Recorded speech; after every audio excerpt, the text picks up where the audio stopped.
오늘의 하나님의 말씀 공독하겠습니다. 누가복음 15장 11절로 24절까지 누가복음 15장 11절로 24절까지 신약 121페이지 신약성경 121페이지입니다. 누가복음 15장 11절로 24절까지 제가 공독하겠습니다.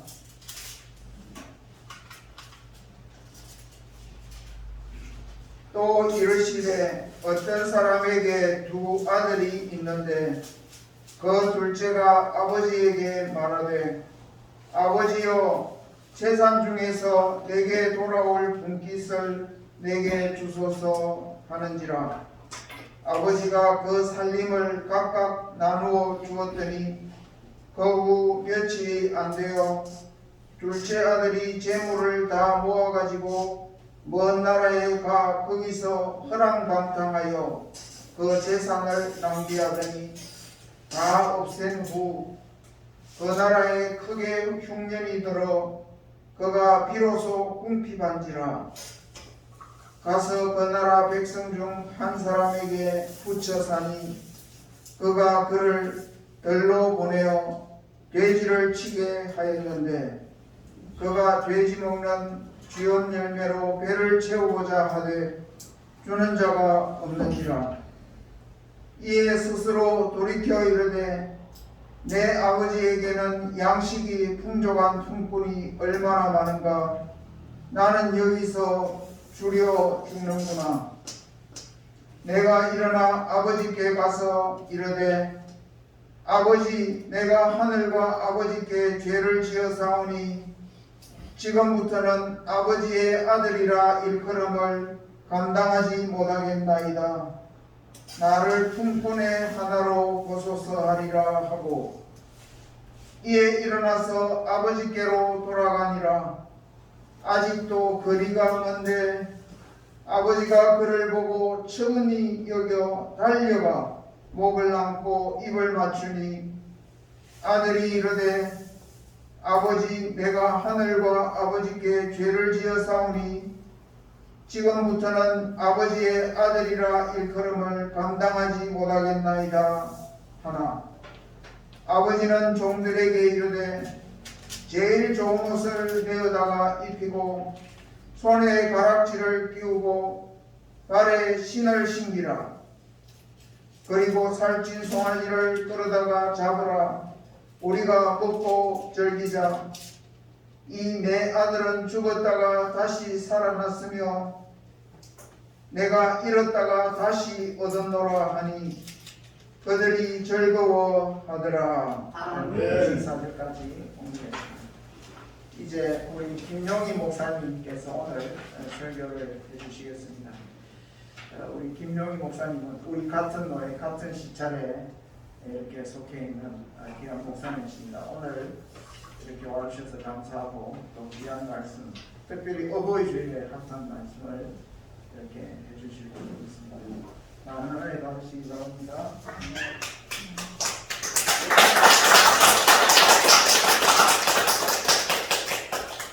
박수까지 쳐주시면 감사합니다. 한 가지 양해의 말씀은 제가 좀 마스크는 조금 저만 좀 벗고 할게요. 반갑습니다. 이제 고려 신학대학원 선교학 교수님으로 은퇴하시고 또 등대교회 담임 목사님으로 또 사역하고 계시는 우리 귀한 목사님 그리고 모든 성도님들 이렇게 만나뵈가지고 너무 반갑습니다. 솔직히 설교를 부탁받고 또 어떤 말씀을 증거할 것인가 솔직히 고민을 많이 했어요. 그런데 보니까 또 어버이주일이더라고요. 근데 제일 힘든 것이 절기설교거든요. 절기설교가 솔직히 좀 어려워요. 또 그것도 절기이면서도 또 어버이주일이잖아요. 야, 저도 효도 우리 아버님 어머님이 다 돌아가셨거든요. 근데 가만히 뒤돌아보니까 별로 그렇게 효도한 것이 없어가지고 부담이 참 많이 갑니다. 어찌됐든 또 저하고 또 말씀을 듣는데 그동안에 또 목사님을 통해서 강의 설교를 이렇게 들으신 줄 알아요. 근데 오늘은 저는 또 절기고 하니까 또 본문을 중심으로 해서 본문 설교를 통해서 함께 또 은혜 나누어 가기를 원합니다. 한 TV 프로그램의 개그맨인 그 이휘재 씨가 쌍둥이 그 아들과 함께 아버지가 좋아하시던 장수만세라고 하는 가요 무대라고 하는 그 프로그램에 나온 적이 있었어요. 가요 무대. 그 가요 무대에 나온 이유는 그동안의 아버지와의 추억, 그걸 만들기 위해서였다는 거예요. 마지막으로. 그래서 이휘재 씨의 아버님이 건강이 그렇게 좋지가 않았다라는 거죠. 그래도 정말 많은 것들 잊어버리고 이렇게 가시는 이러한 상황이었답니다. 그래서 나와서 노래를 하면서 가슴 아파하는 그 내용들이 나왔습니다. 아들은 아버지를 영원히 기억하고 싶은데, 영원히 좋은 모습으로 기억하고 싶은데, 정작 아버지는 아들의 그 모습을 잊어가고 있었다라는 거죠. 그것이 너무 가슴이 아프더라는 거예요. 아버지의 가슴 안에 그 자녀의 모습이 잊혀져 간다. 참 가슴 아픈 일 아니겠습니까? 그러다 보니까 기억하실 때 좀 더 잘해드릴 걸 하는 후회가 든다라는 이러한 이야기를 한 것을 들었습니다. 이것을 보면 진짜 인생이란 무엇인가? 저나 여러분들이나 뒤돌아보면 내가 계획하고 내가 원하고 내가 생각했던 모든 것들이 그대로 이루어지지 않은 것이라고 표현할 수가 있을 거예요. 성도에게 있어서 우리 성도에게는 아버지가 두 분이 계시지요. 한 분은 육신적인 아버지, 또 한 분은 예수님을 믿고 난 이후에 하나님을 영적인 아버지라고 우리는 부릅니다. 그런데 간혹 성도들 중에서는 오늘 본문에 등장하는 둘째 아들처럼 내 생각대로 신앙생활을 하시는 분들이 참 많아요. 교회를 다니는 이유는 무엇이냐? 또 기도를 하는 이유는 도대체 무엇이냐고 물어보면 딱 한 가지 말씀을 하시더라고요. 복받기 위해서. 복받기 위해서 교회 다니고 기도를 한다는 거예요. 그래서 또 자그마한 개척교회에 와서 신앙생활하는 이유는 또 무엇이냐고 물으니까 하는 말이 다른 것이 아니라 너무 작아서 좀 도와주려고 왔다. 이런 분들도 간혹 보았습니다. 그러다 보니까 무엇인가 복을 받기 위해서, 무엇인가 도와주기 위해서 나오다 보니까 내 생각대로 내 마음대로 신앙생활을 하려고 하는 경향이 참 많습니다. 내 마음대로 내 뜻대로 이루어지지 않는 화를 내요. 나가 주는 것인데 왜 내 마음에 안 드냐 이거죠. 왜 내 마음대로 해요? 아닙니다. 하나님은 나 한 사람을 살리기 위해서 십자가의 은혜를 나에게 주셨어요. 나 한 사람을 구원시키기 위해서 오늘도 주님은 하나님 우편에서 나를 대신해서 나를 위해서 기도하고 계십니다. 그렇다면 내가 교회에 다니는 이유, 내가 교회에 헌신하는 이유, 내가 전도하는 이유, 나를 택하시고 사랑하셔서 예수 그리스도를 이 땅에 보내주신 하나님의 사랑과 나를 구원하기 위하여 십자가를 지신 예수님의 그 크신 사랑과 오늘도 나는 부족하고 연약하여 넘어지고 쓰러지는데 나를 붙들어 세우시는 성령님의 사랑, 너무나도 이것이 감사 감격해서 교회 생활을 하는 것이고 헌신 생활을 하는 것이거든요. 아울러 이것을 내가 깨닫고 나니까 내가 만난 예수님, 내가 체험했던 예수님이 너무 좋은 거예요. 너무 감사한 거예요. 너무 기쁜 거예요. 그러다 보니까 하루하루의 생활이 행복하죠. 그런데 오늘 본문에 나오는 우리가 읽었던 이 아들은 진정한 행복은 어디에 있었느냐 하면 물질에 있었습니다. 물질, 곧 행복이었어요. 부인할 수 없죠. 성경에도 보면은 돈 없이 살아라, 물질이 전부가 아니다, 이렇게 말씀하지는 않으셨어요. 물질은 있어야 돼요. 왜? 살기 위해서, 먹기 위해서. 그런데 이 물질을 많이 버는 것은 좋은데 이 물질을 어떻게 벌었느냐, 또 이 벌었던 물질을 가지고 어떻게 사용하느냐가 중요합니다. 내 마음대로 내 뜻대로 내가 벌었다고 해서 내 마음대로 쓰는 것, 그것은 아무것도 아니거든요. 어떻게 쓰느냐가 중요한 거거든요. 오늘도 이 둘째 아들처럼 물질이 내 인생의 전부다라고 생각하며 물질만을 추구하며 살아가는 사람들이 이 땅 위에 얼마나 많이 있는지 모릅니다. 그렇기 때문에 오늘 아들의 마음을 지배했던 것은 무엇이냐면 아버지가 아니에요. 친척도 아닙니다. 어떠한 다른 아버지도 아니고 아무도 아니에요. 오직 하나, 돈이었어요. 돈 외에는 부모도 없어요. 친구도 없습니다. 이웃도 없고 형제 자매도 없어요. 오늘 13절에 보니까 그 후 며칠이 못 되어 둘째 아들이 재물을 다 모아가지고 먼 나라로 떠났다라고 말씀하고 있습니다.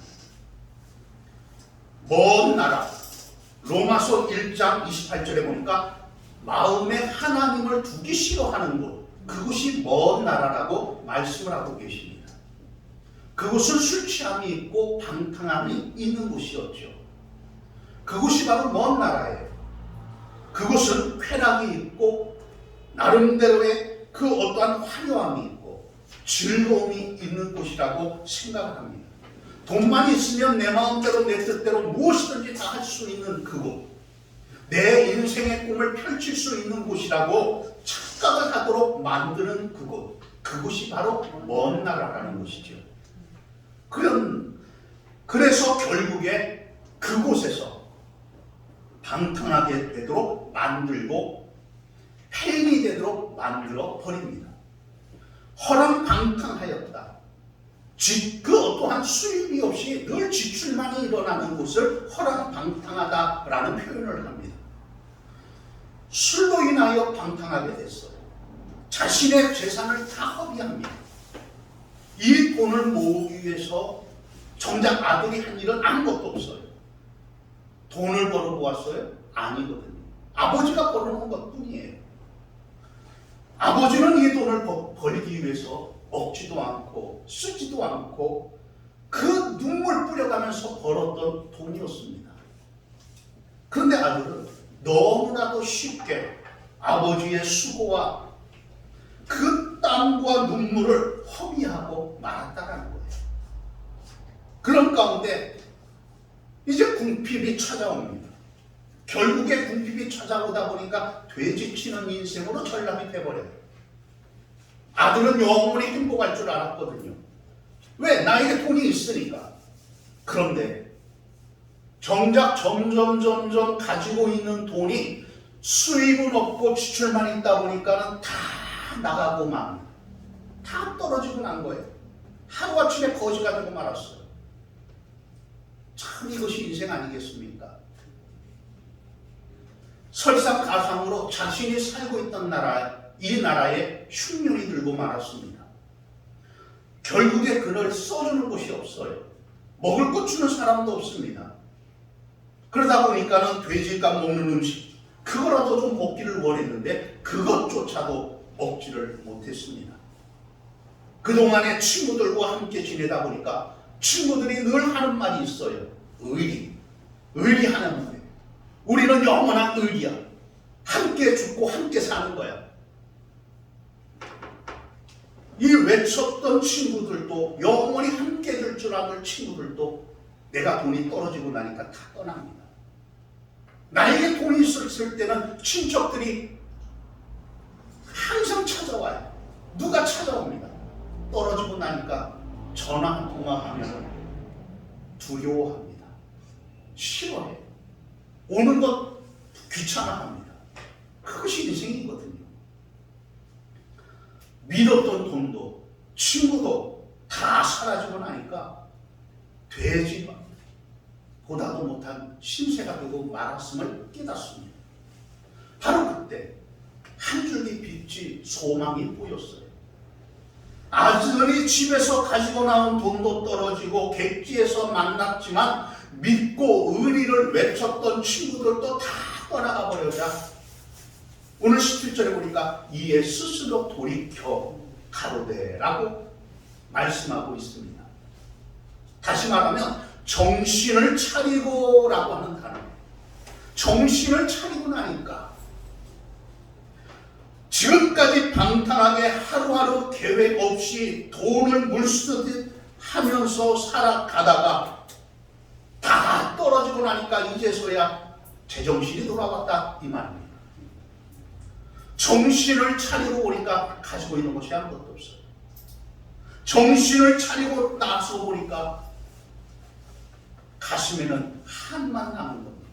믿었던 친구들 다 떠나가 버렸다는 거죠. 한심한 모습뿐입니다. 내가 이렇게 살기 위해서 아버지 곁을 떠났을까? 후회는 했지만 늦고 말았습니다. 바로 이때 아버지가 생각이 나요. 그래서 오늘 11절에 보니까 반복적으로 등장하는 그 이후에 말씀이 나와요. 내 아버지에게는 아버지께 가서 아버지여, 아버지의 아들, 아버지의 품꾼이라고 하는 단어들이 나옵니다. 공통된 단어가 바로 아버지라고 하는 단어입니다. 그동안의 아버지는 아들에게 있어서 가림막이 됐어요. 그를 지켜주었던 아버지였습니다.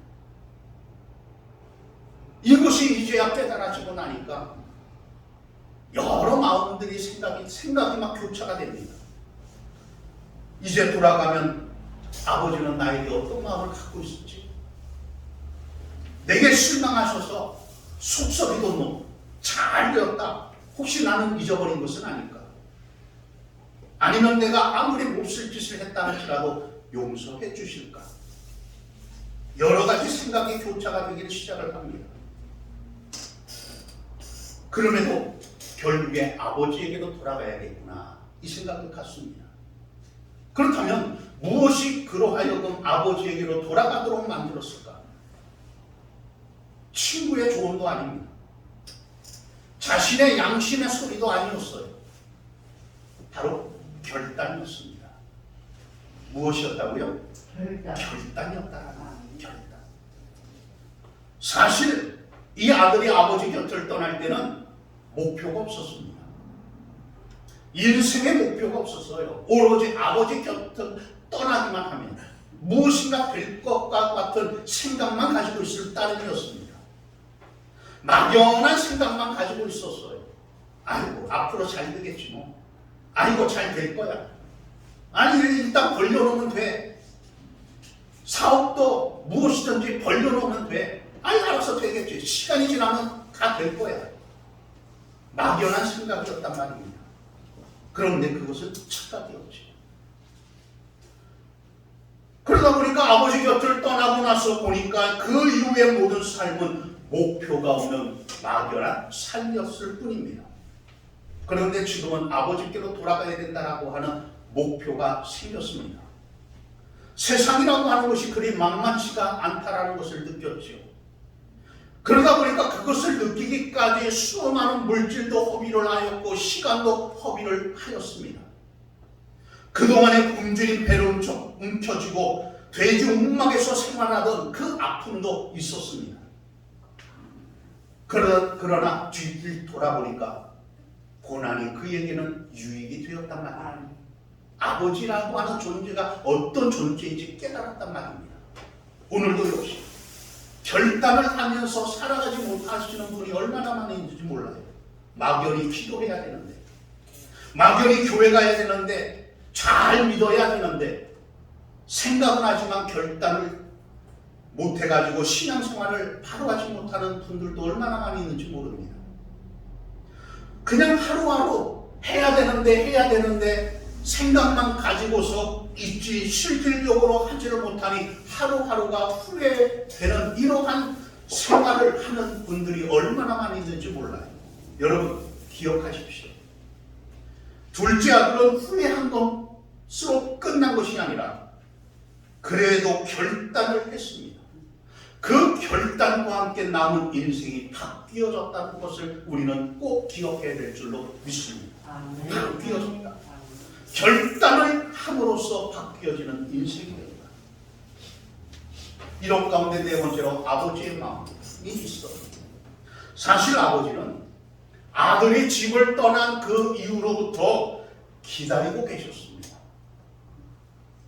내 아들은 반드시 돌아올 것이라고 하는 믿음을 가지고 있었기에 날마다 동네 어귀에 나가서 기다리고 있었어요. 그런 가운데 저 멀리 아들의 모습이 보입니다. 그런데 아들의 모습을 발견하기는 쉽지가 않거든요. 그동안에 돼지와 함께 살았어요. 헝클어진 머리, 덥수룩한 수염, 남루한 옷, 닭 떨어진 옷, 돼지 구덩이 속에서 뒹굴던 그 옷을 입고 왔거든요. 먹지를 못해 살이 빠졌어요. 세월이 지났습니다. 세월이 지나다 보니까 모습이 바뀌어졌어요. 한 어르신이 그러더라고요. 어느 날 아들이 요양원에 면회를 오셨어요. 아들을 보는 그 순간에 너가 셋째냐? 몰라보는 거예요. 옛날에 그 모습만 가지고 있었지 지금의 모습을 기억하지 못하다 보니까 너가 셋째냐? 모습이 바뀌다 보니까 이런 일이 일어나죠. 지금 아들의 모습이 바로 그런 모습 아닐까요? 그러나 아버지의 눈에는 그토록 기다리던 모습이 보였습니다. 얼마나 자식이 보고 싶었던지 연세든 아버지가 한 걸음에 아들 곁으로 뛰어갔단 말입니다. 왜? 돌아온 아들 그 자체가 아버지에게는 기쁨이었기 때문에, 그토록 기다리던 아들이었기 때문에. 여러분 생각해 보십시오. 하나님이 이러한 마음 아닐까요? 간절히 와야 될 영혼이 올 때 하나님은 이토록 기뻐하시고 한 영혼이 돌아올 때에 그 즐거움이 있었단 말이죠. 아들은 아버지를 위해서 돌아온 것이 아니에요. 자신의 유익을 위해서 아버지 곁으로 돌아왔습니다. 먹고 살기 위해서 아버지 곁으로 온 거예요. 그렇지만 아버지에게는 그것이 문제가 아닙니다. 소중한 것은 그의 형편이 아니라 자식 그 자체였기 때문에 내가 돌아올 때에 어떠한 모습, 어떠한 돌이 있느냐, 무엇이 있느냐가 중요한 것이 아니라 바로 내 영혼 자체를 기뻐하시는 거예요. 내 사랑하는 아들이 돌아왔구나.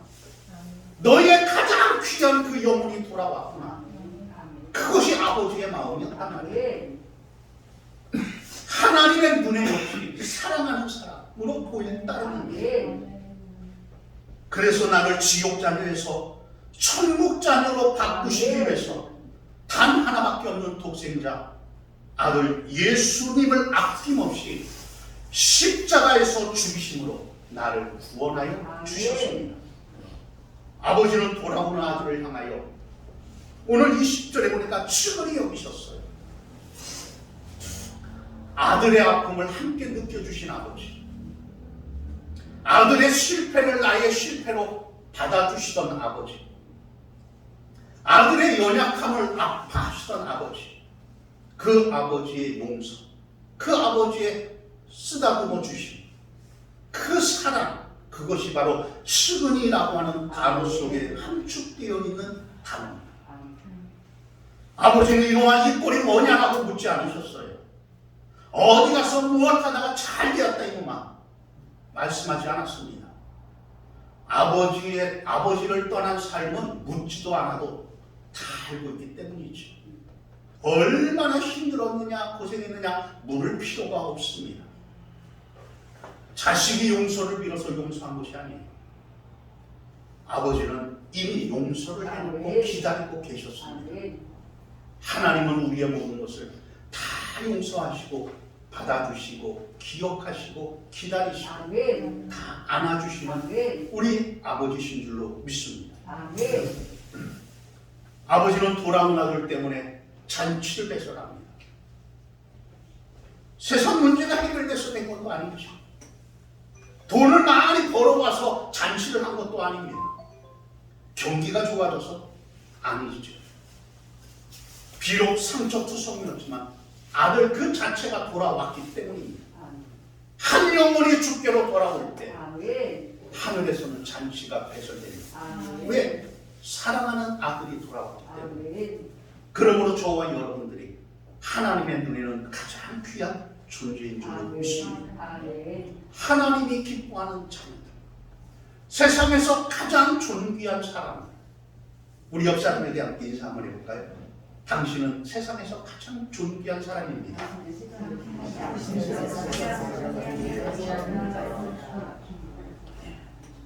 그것이 아버지의 마음입니다. 아멘. 사랑하는 등대의 가족 여러분, 가족 여러분. 이철환 씨의 연탄끼리라고 하는 단편 소설이 있어요. 그 단편 소설 가운데 그 속을 보면 바로 아버지의 우산이라고 하는 아주 짤막한 내용이 나오는 글이 있습니다. 아버지가 고물 장사를 했어요. 그래서 늘 철사를 주워오고 신문지를 폐유지를 줍고 이럽니다. 이런 모습을 볼 때마다 아들은 아버지가 싫어요. 늘 아버지가 멀리 보이기만 하면 돌아가기. 아이들이 놀릴까봐, 친구들이 놀릴까봐 싫어졌던 거예요. 그런데 아버지가 다행히도 어느 정도 그 일을 해서 돈을 조금 모아가지고 식당을 차렸어요. 그 식당을 차렸는데 잘 될 줄 알았는데 그만 아버지의 그 식당이 문을 닫고 맙니다. 어떻게 해야 될지 몰라서 어머니와 함께 무엇을 했나 하면 바로 우유 배달을 시작했어요. 설상가상으로 우유 배달을 새벽에 하다가 오토바이를 타고 가다가 그냥 교통사고를 당해가지고 오른쪽 팔을 기부스를 하고 집에서 그냥 한동안 쉬고 계셨습니다. 그러던 어느 날 천둥 번개가 치면서 아주 많은 폭우가 내리던 밤이었습니다. 이제 내일이 시험이라 공부를 해야 되는데 천장에서 물이 새기기 시작을 해요. 천장에서 그 장판 위로 똑 떨어지는 그 소리가 너무나도 싫은 거예요. 아들은 짜증을 냅니다. 싫어. 왜 이래야 돼? 시끄러워서 공부를 못하겠네. 그러자 어머니가 대야를 가지고 와서 딱 받쳤어요. 아, 그랬더니 대야에서 더 큰 소리가 나는 거죠. 아들이 짜증이 있는 짜증을 또 타냅니다. 그런 모습을 본 아버지가 슬그머니 나가시고 그 폭우가 오는 그 밤에 그들이 30분, 1시간, 2시간이 지났는데도 돌아오질 않아요. 걱정이 됐습니다.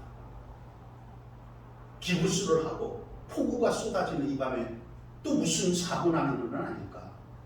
그래가지고 전 식구들이 다 찾아서 나갔어요. 아무리 찾아도 없어요. 그래서 모든 식구들이 혹시나 집에 돌아온 것은 아닐까라는 생각을 가지고 이제 다 모여서 집으로 돌아오는데 갑자기 지붕에 시커먼 그림자가 비치는 거예요. 뭔가 하고 봤더니 아버지가 기부스를 한 팔로 폭우가 쏟아지고 바람이 부는데 그 아들의 공부를 위해서 거기에서 지붕 위에서 우산을 받치고 기왓장에 물을 막고 있는 그 모습을 보았다는 그러한 글입니다. 이것이 아버지의 사랑이라는 말이지. 아멘. 잃어버린 영혼을 찾고자 하시는 하나님의 그것이 사랑. 아멘. 벌써 5월입니다. 벌써 5월이에요. 혹시 내 주변에 교회를 찾고 있는 분은 안 계시는지? 또 여러 가지 시험으로 인하여 교회를 쉬고 계시는 분들을 알리시는 것입니다. 다시 한번 우리의 관심이 비춰져야 되지 않겠습니까? 아멘. 아버지의 그 크신 사랑 다 알고 있으면서도 기다리시던 아버지, 우리의 모든 생활과 인생을 아시는 아버지께서 모든 것을 알고 계시면서도 기다리시고 계시는 그 아버지의 크신 사랑, 어느 누군가의 전도자를 통해서 우리들도 예수 믿었지 않습니까? 누군가가 교회 가자고 했기 때문에 우리가 이 자리에 나온 것 아닙니까? 아멘. 어느 누군가의 기도가 있어서 이 자리에 나오신 것은 아닙니까? 하나님은 오늘도 누군가를 우리에게 보내주시고 아멘. 기다리시면서 우리 한 사람 한 사람이 돌아올 때마다 하늘잔치를 배설하시고 기뻐하시고 내 사랑하는 자녀가 돌아왔다고 기뻐하시던 아버지의 사랑, 이것을 저와 여러분들이 가슴에 간직하고 이번 어버이 주일 하나님의 그 사랑을 다시 한번 깨닫고 또 다른 영혼들을 주님께로 인도하여 아멘. 더 큰 역사가 이루어지길 주의 이름으로 축원합니다. 아멘. 기도합니다. 좋으신 주님 은혜